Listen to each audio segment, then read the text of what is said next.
আমার কথা ভালো লাগুক আর না লাগুক ভাই, আমার ভিডিও ভালো না লাগলে দেখবেন না, স্কিপ করে যাবেন, কিন্তু কথাগুলো আমি বলবো। এই কথাগুলো আমি বলবো। আমি বাংলাদেশের শিক্ষা ব্যবস্থা নিয়ে কটা কথা বলতে চাই। আজকে এসএসসি পরীক্ষার রেজাল্ট দিছে, 912টা প্রতিষ্ঠানে কোনো শিক্ষার্থী পাসই করে নাই। এখন কি আপনি শিক্ষার্থীদের দোষ দিবেন নাকি শিক্ষকদের দোষ দিবেন? এটা আপনারা একটু কমেন্টে জানাবেন, আসলে দোষটা কাদের? এই যে 912টা প্রতিষ্ঠানের কোনো শিক্ষার্থী পাস করে নাই, তার মানে কি তারা কিছু লেখাপড়া করে নাই? এটা গেল নাম্বার ওয়ান। নাম্বার টু হইতেছে, আমরা আসলে আমাদের দেশে বাচ্চাদেরকে কি শিখাইতেছি? ক্লাস 1 থেকে মাস্টার্স পর্যন্ত একটা স্টুডেন্টের গ্রাজুয়েশন কমপ্লিট করতে অ্যাপ্রক্সিমেটলি 24 থেকে 25 বছর সময় লাগে। এবং এই 24 থেকে 25 বছর সময় লাগার পরে আসলে আমরা কি পাইতেছি? 4টা সার্টিফিকেট, 4টা কাগজ, যেটা আমাদের প্রফেশনাল লাইফে কোনো কাজেই লাগতেছে না, কোনো কাজেই লাগতেছে না। এরপরে কি হইতেছে? এরপরে তার চাকরির জন্য পড়াশোনা করা লাগতেছে, এরপরে তার ট্রেনিং করা লাগতেছে। তাহলে ভাই আমি এই 25টা বছর কি শিখলাম? একটা বাবা তার সন্তানের জন্য কষ্ট কইরা পয়সা ইনকাম কইরা তার বাচ্চাকে লেখাপড়া শেখায়। হাজার হাজার লক্ষ লক্ষ টাকা খরচ হয় একটা বাচ্চাকে, একটা ছেলেকে বা একটা স্টুডেন্টকে 25 বছর পর্যন্ত লেখাপড়া করাইতে। এরপরে গভর্নমেন্ট কোনো জব দিতে পারে না, গভর্নমেন্ট কোনো চাকরি দিতে পারে না। যদিও চাকরি কোথাও সে পায়, তাহলে তার কাছে এক্সপিরিয়েন্স চায়। হোয়াট ইজ দিস ভাই? What the system? এক্সপিরিয়েন্স সে কই থেকে পাবে? আপনি তারে কোনো জবই দিলেন না, সে এক্সপিরিয়েন্স কই থেকে পাবে? আপনি এক্সপিরিয়েন্স না থাকলে তাকে জব দিবেন না, এটা একটা ফাইজলামি না? অবশ্যই এটা একটা ফাইজলামি। আমাকে একটু বলেন তো, A square plus B square এই সূত্রটা আপনার জীবনে কোন কাজে লাগছে? A square plus B square যে সূত্রটা, এই সূত্রটা আপনার জীবনে কোন কাজে লাগছে? A square minus 2b plus B square, এই সূত্র আমি শিখে কী করবো ভাই? আমার প্র্যাকটিক্যাল লাইফে কোথাও তো এই সূত্র কোনো কাজে লাগবে না। আমি ফিজিক্স পড়তেছি, আমি কেমিস্ট্রি পড়তেছি, যেটার কোনো প্র্যাকটিক্যাল ইউজই নাই। তাহলে আমি এই এডুকেশন সিস্টেম দিয়ে কী করব? কোনো কাজই লাগতেছে না। এটা হচ্ছে গভর্নমেন্টের একটা ট্র্যাপ, এবং এই জাতিটাকে গাধা বানায় রাখার একটা ট্র্যাপ, যেন আপনি সেনা না হয়ে যান, আপনি নিজে সেলফ ডিপেন্ডেন্ট না হয়ে যান, আপনি নিজের ভালো নিজে বুঝতে না শিখে যান।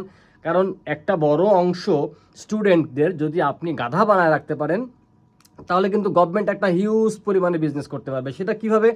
ধরেন অনেক স্টুডেন্ট, মার্কেটে অনেক বেকার, প্রচুর বেকার। এবার আপনি 10,000 টাকার একটা চাকরির সার্কুলার দিলেন, সেখানে আপনি লিখা দিলেন যে মিনিমাম মাস্টার্স পাস কমপ্লিট লাগবে।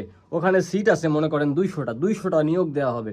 এবার আমার দেশে তো লক্ষ লক্ষ বেকার, ওখানে তো অন্তত 20 থেকে 30,000 অ্যাপ্লাই করবে, চাকরি হবে কার? মাত্র 200 জনের। বেতন কত? 10,000 টাকা। আরে ভাই, এই একটা লোক ফুচকা বিক্রি করে মাসে 30,000 টাকা ইনকাম করে।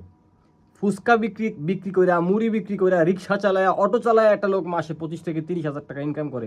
তাহলে আমার এই এডুকেশন সিস্টেমটা কোন কাজে লাগতেছে? আমার জীবনে তো এই শিক্ষাটা একটা অভিশাপ হয়ে যাচ্ছে। এই শিক্ষা গভর্নমেন্ট আমাদের মাথায় একটা অভিশাপের বোঝা চাপাই দিতেছে।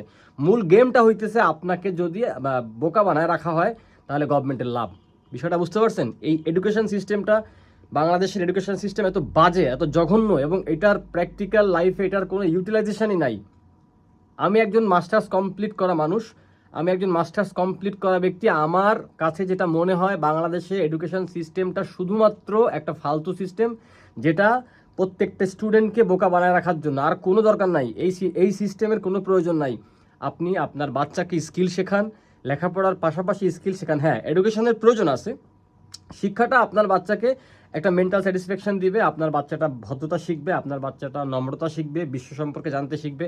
এটা নিয়ে আমি আরেকটা ভিডিও বানাবো, যে আসলে শিখতে হলে এখন আর স্কুল কলেজে যাওয়ার প্রয়োজন হয় না, সার্টিফিকেটের কোনো ভ্যালু নাই।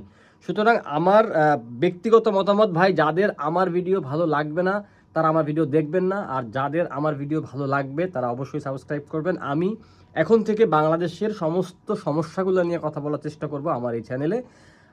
যে কথাগুলো জনগণের, যে কথাগুলো আপনার কথা আমার কথা, যেগুলো আমরা বলতে পারি না বা বলি না, বা এই বিষয়গুলো আমাদেরকে কেউ বুঝায় দেয় না। সো মাসুম ভাই পেজে যারা, মাসুম ভাই সো আমার চ্যানেলে যারা নতুন, তারা আমার এই চ্যানেলটিকে সাবস্ক্রাইব করে রাখতে পারেন এই ধরনের সচেতনতামূলক ভিডিও পাওয়ার জন্য। ভালো থাকবেন সবাই, দেখা হবে পরবর্তী ভিডিওতে। আসসালামু আলাইকুম।